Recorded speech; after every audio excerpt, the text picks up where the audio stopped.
Little Women by Louisa May Alcott. Chapter 39. Lazy Laurence. Laurie went to Nice intending to stay a week, and remained a month. He was tired of wandering about alone, and Amy's familiar presence seemed to give a home-like charm to the foreign scenes in which she bore a part. He rather missed the petting he used to receive, and enjoyed a taste of it again, for no attentions, however flattering from strangers, were half so pleasant as the sisterly adoration of the girls at home. Amy would never pet him like the others, but she was very glad to see him now, and quite clung to him, feeling that he was the representative of the dear family for whom she longed more than she would confess. They naturally took comfort in each other's society, and were much together, riding, walking, dancing, or dawdling, for at Nice no one can be very industrious during the gay season. But while apparently amusing themselves in the most careless fashion, they were half-consciously making discoveries and forming opinions about each other. Amy rose daily in the estimation of her friend, but he sank in hers, and each felt the truth before a word was spoken. Amy tried to please, and succeeded, for she was grateful for the many pleasures he gave her, and repaid him with the little services to which womanly women know how to lend an indescribable charm. Laurie made no effort of any kind, but just let him drift along as comfortably as possible, trying to forget, and feeling that all women owed him a kind word because one had been cold to him. It cost him no effort to be generous, and he would have given Amy all the trinkets in Nice if she would have taken them, but at the same time he felt that he could not change the opinion she was forming of him, and he rather dreaded the keen blue eyes that seemed to watch him with such half-sorrowful, half-scornful surprise. All the rest have gone to Monaco for the day.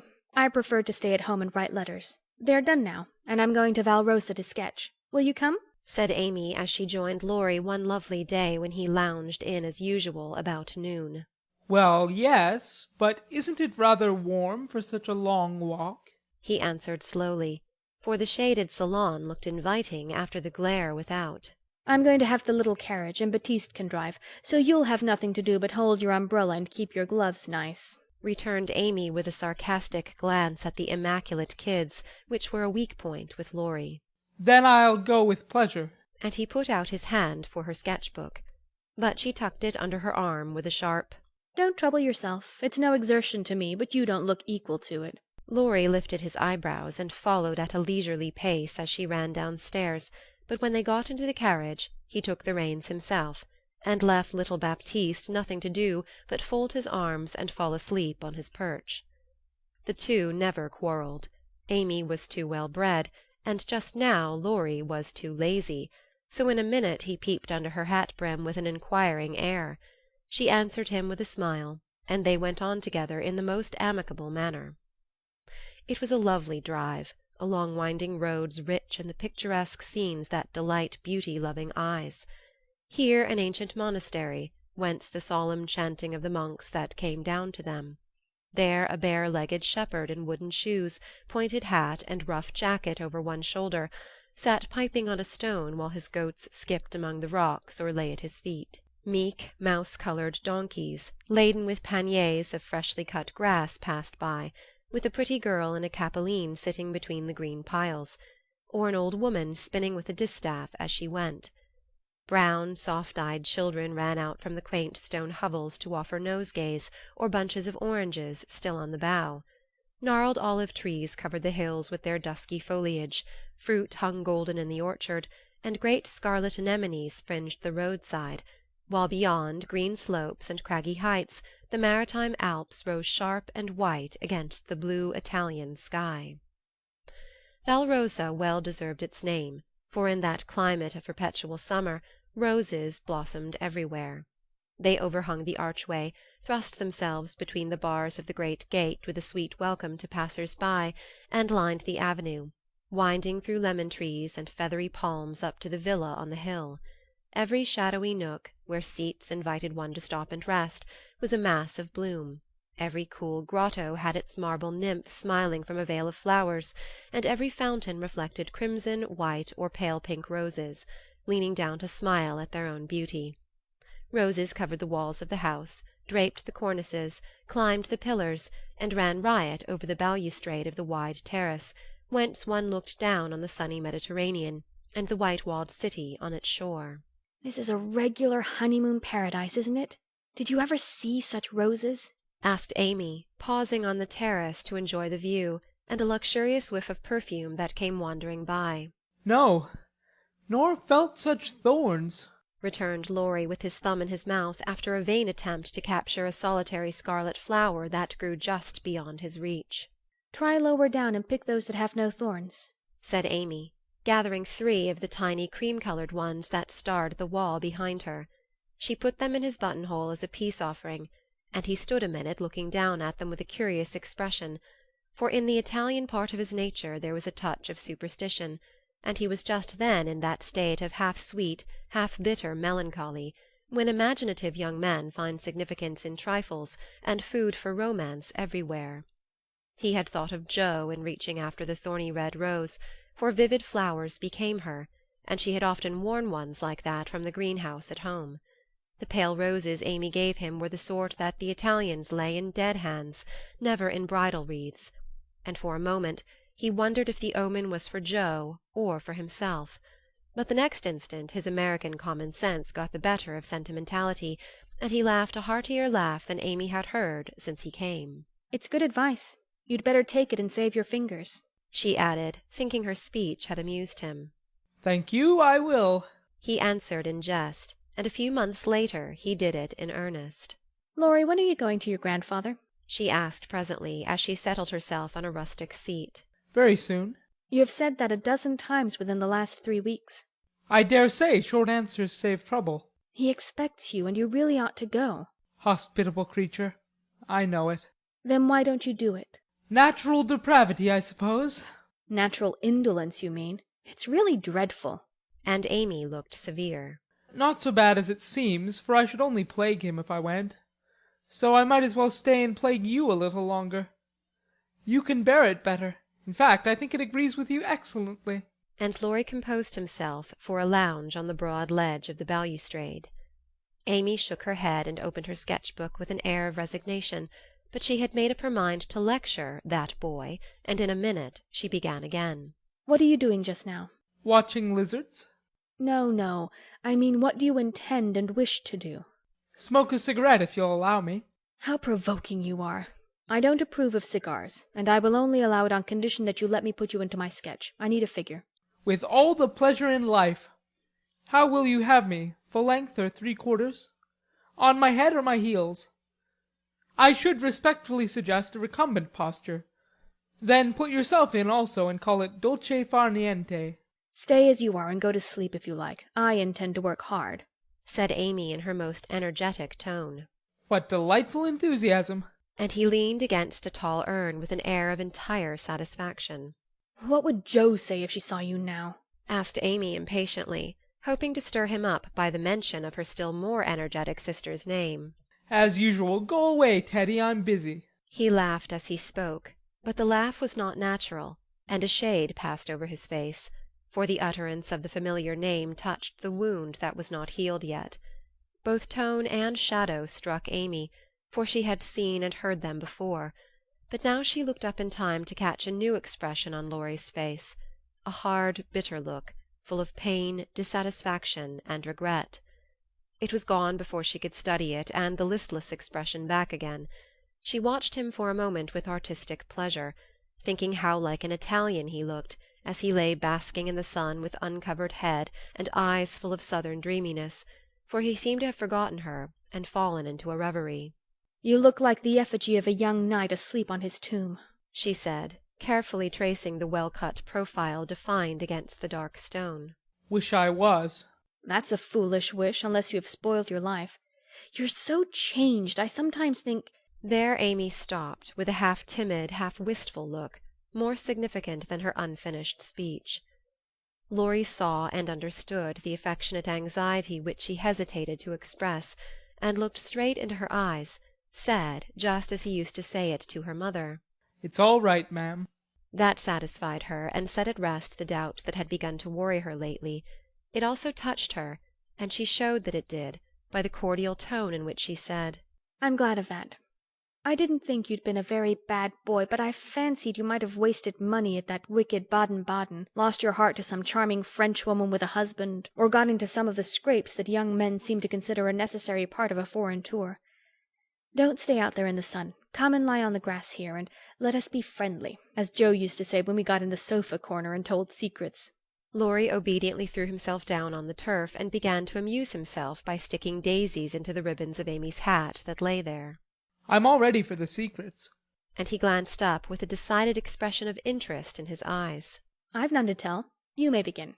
Haven't one to bless myself with. I thought perhaps you'd had some news from home. "You've heard all that has come lately. Don't you hear often? I fancied Joe would send you volumes." She's very busy. I'm roving about so it's impossible to be regular, you know. When do you begin your great work of art, Raphaella? He asked, changing the subject abruptly after another pause, in which he had been wondering if Amy knew his secret and wanted to talk about it. "Never," she answered, with a despondent but decided air. "Rome took all the vanity out of me, for after seeing the wonders there, I felt too insignificant to live, and gave up all my foolish hopes in despair." Why should you, with so much energy and talent? "That's just why, because talent isn't genius, and no amount of energy can make it so. I want to be great or nothing. I won't be a commonplace dauber, so I don't intend to try any more." And what are you going to do with yourself now, if I may ask? "Polish up my other talents, and be an ornament to society if I get the chance." It was a characteristic speech, and sounded daring, but audacity becomes young people, and Amy's ambition had a good foundation. Laurie smiled, but he liked the spirit with which he took up a new purpose when a long-cherished one died, and spent no time lamenting. Good. And here's where Fred Vaughan comes in, I fancy. Amy preserved a discreet silence, but there was a conscious look in her downcast face that made Laurie sit up and say gravely, Now, I'm going to play brother and ask questions. May I? "I don't promise to answer." Your face will, if your tongue won't. You aren't woman of the world enough yet to hide your feelings, my dear. I heard rumors about Fred and you last year, and it's my private opinion that if he had not been called home so suddenly and detained so long, something would have come of it, hey? "That's not for me to say," was Amy's grim reply, but her lips would smile, and there was a traitorous sparkle of the eye which betrayed that she knew her power and enjoyed the knowledge. You're not engaged, I hope? And Laurie looked very elder-brotherly and grave all of a sudden. "No." But you will be if he comes back and goes properly down on his knees, won't you? "Very likely." Then you're fond of old Fred? "I could be if I tried." But you don't intend to try till the proper moment? Bless my soul, what unearthly prudence! He's a good fellow, Amy, but not the man I fancied you'd like. "He is rich, a gentleman, and has delightful manners," began Amy, trying to be quite cool and dignified, but feeling a little ashamed of herself, in spite of the sincerity of her intentions. I understand. Queens of society can't get on without money, so you mean to make a good match and start in that way. Quite right and proper as the world goes, but it sounds odd from the lips of one of your mother's girls. "True, nevertheless." A short speech, but the quiet decision with which it was uttered contrasted curiously with the young speaker. Laurie felt this instinctively, and laid himself down again, with a sense of disappointment which he could not explain. His look and silence, as well as a certain inward self-disapproval, ruffled Amy, and made her resolve to deliver her lecture without delay. "I wish you'd do me the favor to rouse yourself a little," she said sharply. Do it for me, there's a dear girl. "I could if I tried." And she looked as if she would like doing it in the most summary style. Try then. I give you leave, returned Laurie, who enjoyed having someone to tease after his long abstinence from his favourite pastime. "You'd be angry in 5 minutes." I'm never angry with you. It takes 2 flints to make a fire. You are as cool and soft as snow. "You don't know what I can do. Snow produces a glow and a tingle if applied rightly. Your indifference is half affectation, and a good stirring up would prove it." Stir away. It won't hurt me, and it may amuse you, as the big man said when his little wife beat him. Regard me in the light of a husband or a carpet, and beat till you are tired, if that sort of exercise agrees with you. Being decidedly nettled herself, and longing to see him shake off the apathy that so altered him, Amy sharpened both tongue and pencil, and began. "Flo and I have got a new name for you. It's Lazy Laurence. How do you like it?" She thought it would annoy him, but he only folded his arms under his head with an imperturbable, That's not bad. Thank you, ladies. Do you want to know what I honestly think of you? Pining to be told. Well, I despise you. If she had even said, "I hate you," in a petulant or coquettish tone, he would have laughed and rather liked it. But the grave, almost sad accent in her voice made him open his eyes, and ask quickly, Why, if you please? Because with every chance for being good, useful, and happy, you are faulty, lazy, and miserable. Strong language, mademoiselle. If you like it, I'll go on. Pray do, it's quite interesting. I thought you'd find it so. Selfish people always like to talk about themselves. Am I selfish? The question slipped out involuntarily, and in a tone of surprise, for the one virtue on which he prided himself was generosity. Yes, very selfish, continued Amy in a calm, cool voice, twice as effective just then as an angry one. I'll show you how, for I've studied you while you were frolicking, and I'm not at all satisfied with you.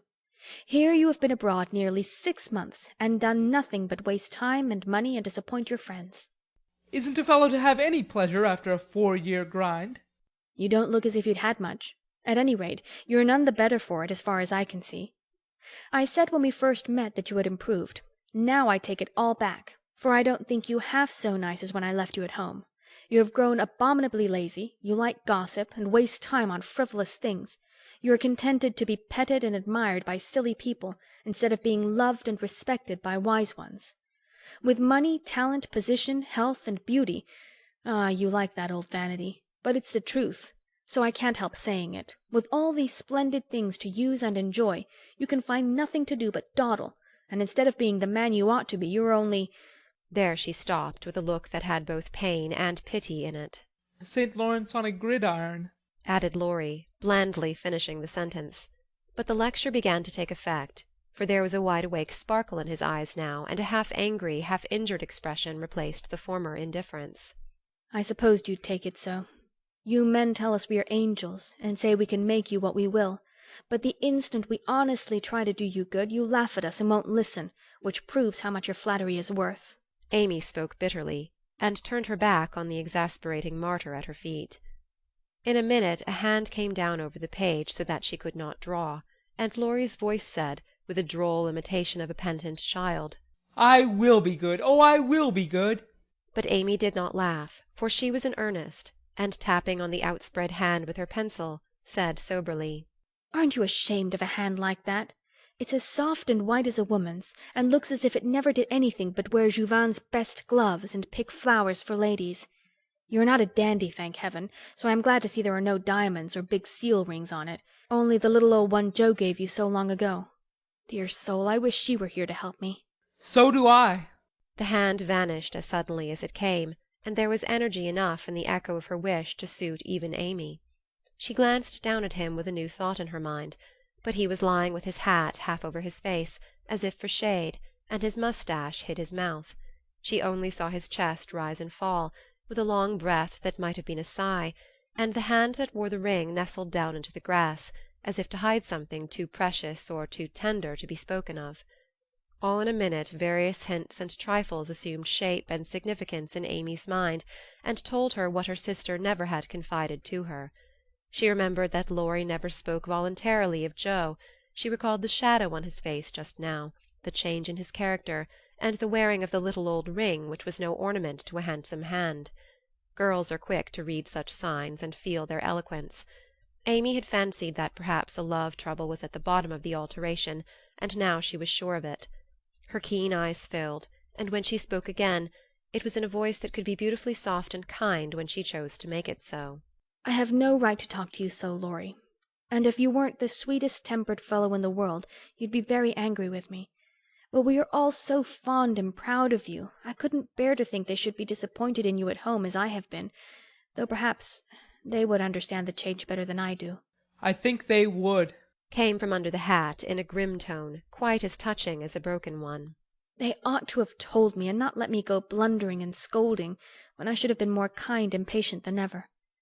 I never did like that Miss Randall, and now I hate her, said artful Amy, wishing to be sure of her facts this time. Hang Miss Randall!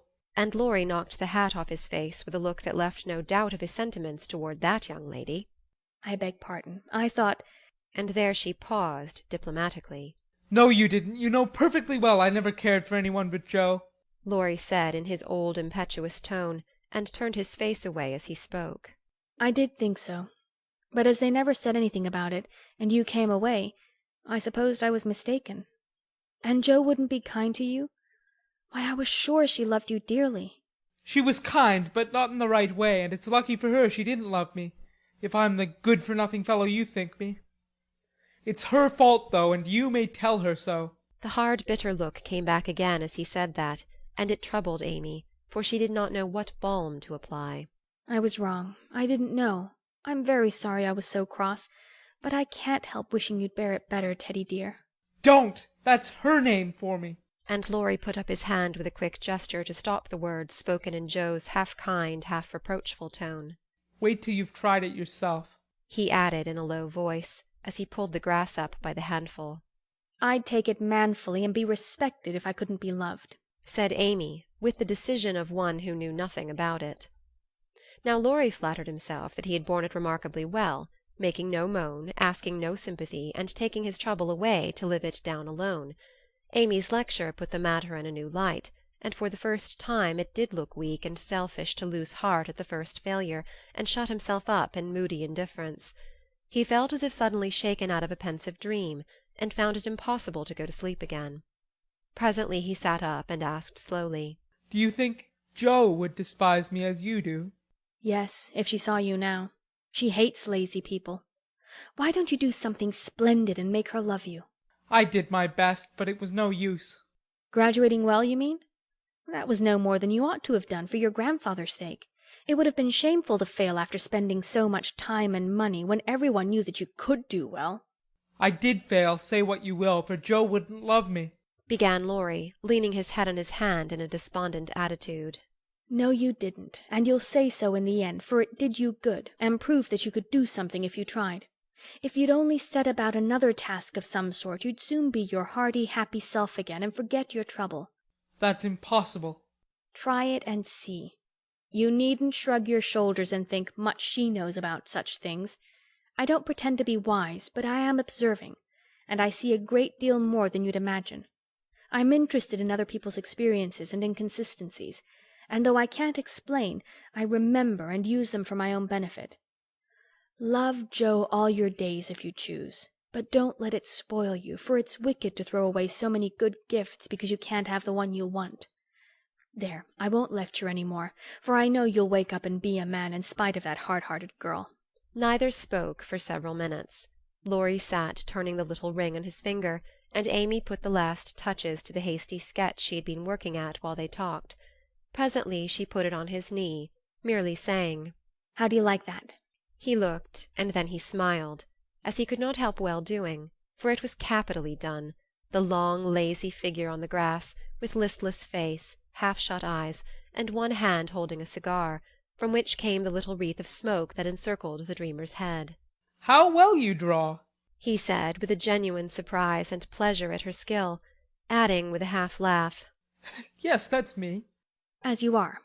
This is as you were. And Amy laid another sketch beside the one he held.